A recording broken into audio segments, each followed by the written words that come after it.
And did he ever ask the trainer or doctor about his ankle? He never went through. That's the normal protocol. You go through protocols during games.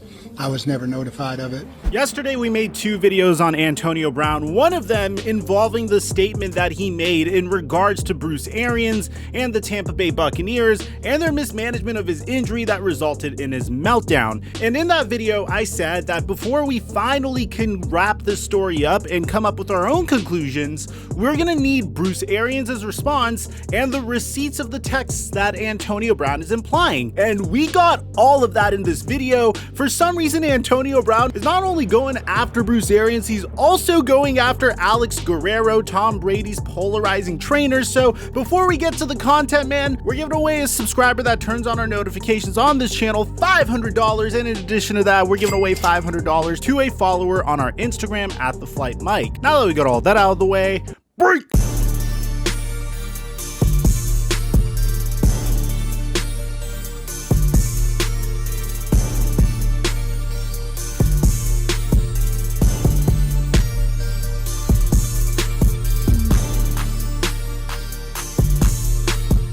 Mic check 1 2 1 2. What's going on, everybody? My last video was literally dropped at 12 a.m. Eastern time. So to get an idea of what we're dealing with, Antonio Brown released a statement that suggested that the Tampa Bay Buccaneers not only forced him to play on an ankle injury, but also tried to make him look like a villain or a bad guy and like he had mental issues. The direct quote being, "Because of my commitment to the game, I relented to pressure directly from my coach to play injured. Despite the pain I suited up, the staff injected me with what I now know was a powerful and sometimes dangerous painkiller that the NFLPA has warned against using, and I gave it all for my team. I played until it was clear that I could not use my ankle to safely perform my playing responsibilities. On top of that, the pain was extreme. I took a seat on the sideline and my coach came up to me very upset and shouted, 'What's wrong with you? What's wrong with you?'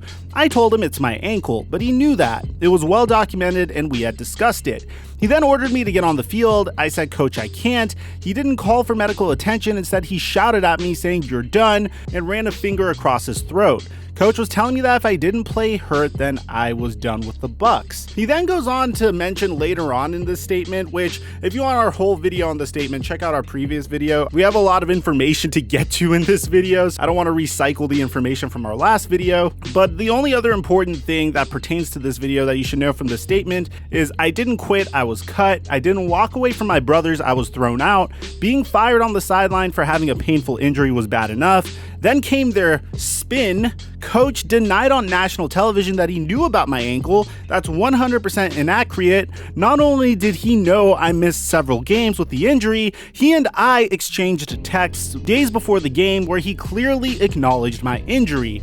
He obviously knew I was on the injury list, and the GM acknowledged after the game in text messages to my camp that I did tell Coach about my ankle sprain on Sunday. So the important part here is Antonio Brown specifies that, hey, I have text messages proving that Bruce Arians knows about my injury. And earlier this morning, he dropped it. We posted on our Instagram story as well in the moment we got it. This whole morning has been a waiting game to make sure we get all of our information down before we make this video, and I think we got everything we need. So the text says, "This is BA. Make sure you're ready to go tomorrow. We are not resting for the playoffs." Then he said, "Friday, call me." Then Antonio Brown sent a picture of him getting his ankle fixed on Friday.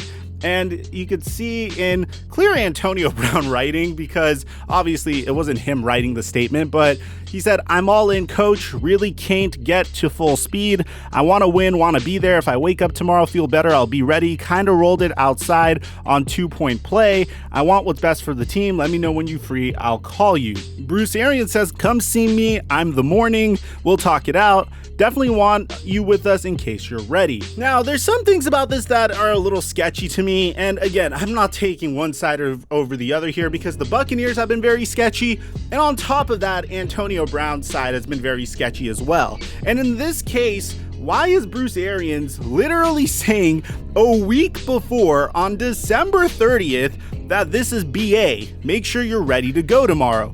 we are not resting for the playoffs. Now, if this was a text sent to Antonio Brown, maybe before they faced off against the Carolina Panthers, then okay, I guess you can make the argument that AB has been away from the Buccaneers for about 8 weeks at this point, and Bruce Arians finally decided to reach out to him. But this is one of your go-to wide receivers, clearly the focal point of the game plan when the Tampa Bay Buccaneers faced off against the Carolina Panthers.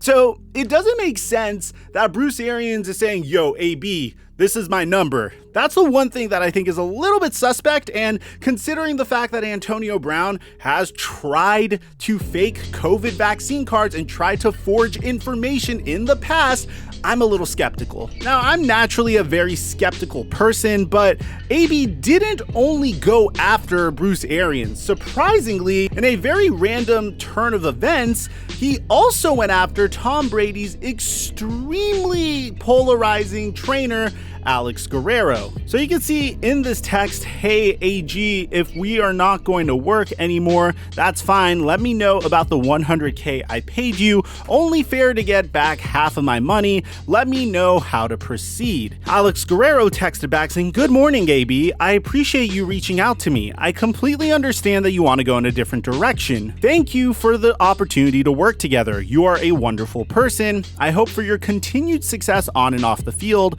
Please let me know where you want me to send the balance. Big hugs, my friend. Now, AB now is going after Tom Brady's trainer, saying, at Tom Brady Guy, at Alex Guerrero, TV12, charging me $100K, never doing the work on me. How you even work with people like this? This is what I was dealing with. So he is calling out Alex Guerrero for paying Alex Guerrero to work on him, but Alex Guerrero apparently never worked on him. Now, I don't know how true that is. You know, Alex Guerrero, very sketchy guy. Some people call him a snake oil salesman. He was the focal point of Man in the Arena this past week. Tom Brady absolutely loves him, credits him for his ability to prolong his career. Now, in this case, I don't know enough information to commentate on this. I don't think the way these things tend to work, at least in my head, is the star player pays out the trainer, and then hopefully one day when the trainer has time, he'll begin working on the star player. The thing that I don't really understand about this is people that want to take AB's side say it's messed up that Alex Guerrero charged AB $100,000 to begin with, but you have to understand, man, this is a trainer that works on professional athletes that make millions of dollars. So he has the luxury of being able to charge people a premium for his services, considering the fact that he is working on what we consider to be the greatest quarterback of our generation, possibly of all time, unless if you're a Tom Brady hater. So I don't think it's messed up that Alex Guerrero charged Antonio Brown, a player that has made $80 million throughout his career and has noticeably left significant amounts of money on the table, and this isn't even accounting for sponsorships, $100,000. That's the niche he's in, that's the lane he's in, that's how he wants to run his business. If Antonio Brown doesn't like it, he doesn't have to get work done on him by Alex Guerrero. Now, Antonio Brown didn't finish off there. He tweeted out, don't get it twisted. My brothers have been good to me, from Tom to practice squad. We were a top level unit. They have been good to me and knew nothing about my talks with coach last week. The team mishandled this situation. They let me down, and more importantly, my teammates. Now, this is really important because if you go back to Tom Brady's interview, it seemed like he was also playing up the Antonio Brown has mental problems issue. And my assumption is it's not very like Tom Brady to go ahead and just completely throw one of his teammates under the bus. He seemed to be very compassionate towards AB for his situation, so my assumption was Bruce Arians told Tom Brady, yo, Antonio Brown's going crazy again. And then as a result, Tom Brady gave us this interview. You know, hopefully do what they can to help him in ways that you know, he really needs it. And, you know, we all love him. We care about him deeply. You know, we want to see him be at his best, and, you know, unfortunately won't be with our team, but, you know, we have a lot of friendships that will last. And again, I think the most important thing about football are the relationships with your friends and your teammates, and they go beyond the field. And, you know, I think everyone should be very compassionate and empathetic toward, you know, some very difficult things that are happening. This leads us to the Tampa Bay Buccaneers side of things, which they opened up by giving us a statement. Firstly, it was officially announced that Antonio Brown finally got released today. After waiting 4 days for some reason to figure out the best course of action to take with Antonio Brown, he was officially released today. Here are the Tampa Bay Buccaneers side of things. Last week, Antonio Brown and his agent requested that the remaining $2 million in incentives in his contract for this season to be guaranteed. Per the Bucs general manager Jason Licht, the team declined to guarantee those incentives. We're going to get to a little bit more about that after the rest of these tweets. Antonio Brown did not tell anyone on the Bucs medical staff about his ankle bothering him on game day,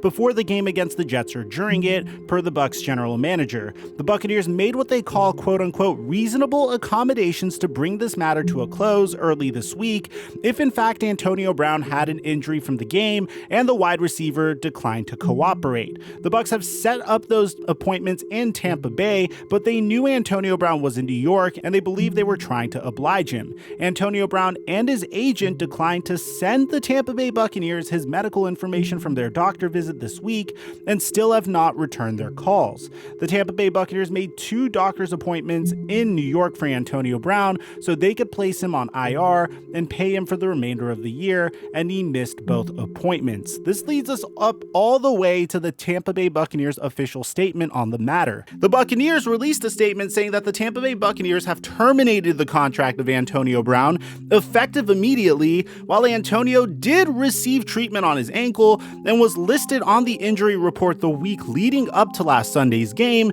he was cleared to play by our medical team prior to the start of the game, and at no point during the game did he indicate to our medical personnel that he could not play. We have attempted multiple times throughout this week to schedule an evaluation by an outside orthopedic specialist, yet Antonio has not complied. Maintaining the health and wellness of our players is of the utmost importance to our organization. So what has caused Antonio Brown to have this meltdown, according to the Tampa Bay Buccaneers? So if you guys don't know, the way the Tampa Bay Buccaneers were able to maintain a large portion of their team that won the Super Bowl last year was through incentive-based contracts, and Antonio Brown received one of those incentive-based contracts. My imagination as to what happened is that Antonio Brown realized that he had 8 more catches to get $333,000, then another 55 yards to unlock another $333,000, and then 1 receiving touchdown for another $333,000. And my imagination is Antonio Brown may have felt the pressure to play in order to get these incentives despite having a hurt ankle. That's my own personal prediction. I'm unsure if that's the full story, but here's Bruce Arians' side to the entire situation. Did he ever ask the trainer or doctor about his ankle? He never went through, that's the normal protocol. You go through protocols during games. I was never notified of it. So obviously that was the disturbing thing when we were looking for him to go back into the game. All right, we always had, he was very upset at halftime about who was getting targeted. Got that calmed down. Players took care of that. It started again on the sideline. We called for the personnel group that he had played in the entire game. He refused to go in the game. That's when I looked back and saw him basically wave off the coach. I then went back, approached him about what was going on. I ain't playing. What's going on? I ain't getting the ball. That's when I said, "You're done. Get the F out of here." And that's the end of it. And we're working on Carolina. That's the end of the story. And hopefully it ends today. Coach, he accused you of making throat slash. I don't know. Is that a throat slash? That's all it was. Just to be clear, you would not force a player to play. You can't force a player to play. You can't force a player to play. I mean, they have that choice. It's their body. And he decided to play. He and Mike both were on pitch counts. All right. And we were trying to manage that as best we could in the first half. Have you communicated with him? Because he had posted some text messages that were reported to be between you guys about his ankle. Have you guys texted during the week at all about his ankle? I know you weren't actually physically here. No, you saw the text. I mean, it was out there. So it's, if you can go on Saturday, I want you with the team in case you can go. He participated in the Saturday walkthrough like he was going, so there was never another question about it. What side are you guys on? Because personally, I don't know whose side I'm on at this point. Both sides make very convincing arguments, and I'm skeptical of both sides at the same time. Let me know what you guys think in the comments section down below, and make sure you leave a like if you enjoyed the upload. Aside from that, I'm your boy Mike, and I'm dropping our mic until our next upload.